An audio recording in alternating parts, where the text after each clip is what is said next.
Hello दोस्त, function analysis के subject में आपका स्वागत है। आज हम लोग बात करने वाले हैं इस सीरीज के सेकंड लेक्चर पे, जो कि बेस्ड है किस पर? नॉर्म। नॉर्म पर बेस्ड है कि व्हाट इज नॉर्म, नॉर्म क्या होता है। ठीक है गाइस, चलिए हम बात करते हैं नॉर्म पर। जैसा कि आपको पता है कि वेक्टर स्पेस ही हमारा लीनियर स्पेस कहलाता है।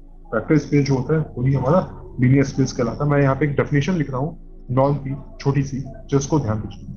ठीक है, मान लीजिए let x be linear space, linear space. ठीक है, देन सम मैप, एक मैपिंग मैंने किया है, some map denoted by, denoted by. ठीक, यहां पे नॉर्म को हम ऐसे डिनोट करते हैं, ये दो खंबा इधर, दो खंबा इधर, और बीच में कोई फंक्शन। ठीक है, डिफाइन करते हैं नॉर्म को। तो हमने एक मैप किया है, कुछ ऐसा है नॉर्म। ठीक है, एक मैपिंग की है जो एक्स हमने क्लियर रखा है, जो कि लीनियर स्पेस है, और इसकी मैपिंग हम लोग कहाँ कर रहे हैं? Real number. इसकी मैपिंग हम लोग कहाँ कर रहे हैं? Real number. ठीक है, तो यहाँ एक्स क्या है? कोई लीनियर स्पेस है, देन एक मैप कर रहे हैं जो कि नॉर्म से एक्स से रियल नंबर में जा रहा है। नॉर्म इन चार प्रॉपर्टीज को सेटिस्फाई कर रहा है। ठीक है, कैसे, कौन सी प्रॉपर्टीज, आइए बात करते हैं।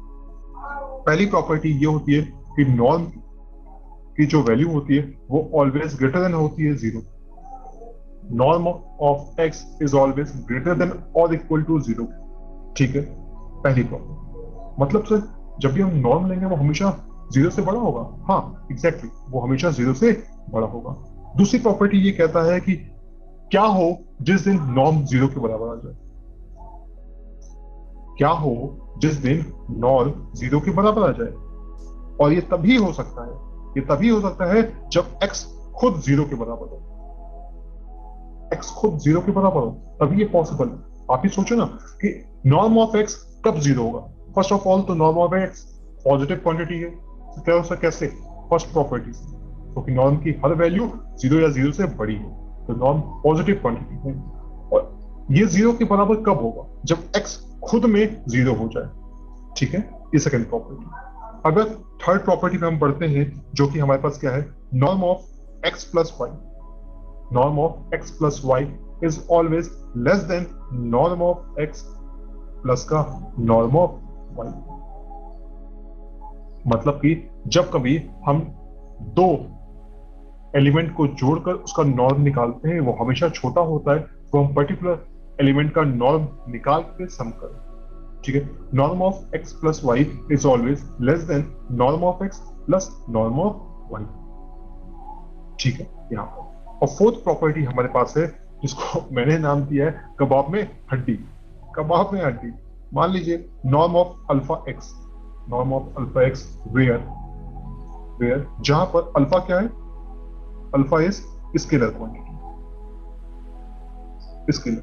ठीक है, जहां अल्फा आप मान सकते हैं कोई फील्ड का एलिमेंट है, जो कि फील्ड क्या हो सकता है? कुछ भी हो सकता है, रियल नंबर भी हो सकता है, और कॉम्प्लेक्स नंबर भी आप ले सकते हैं अपना मनचाहा। ठीक है, तो मैंने कहा कि अल्फा एक्स का नॉर्म जो होगा वो क्या होगा। तो जैसे कहा ना कबाब में हड्डी, इसका नाम क्यों रखा? ठीक है हमेशा हम हड्डी को बाहर निकाल के फेंक देते हैं, तो वैसे ही नॉर्म भी यही काम करता है। इसको अल्फा को बाहर निकाल के फेंक देगा और नॉर्म ऑफ एक्स बचेगा।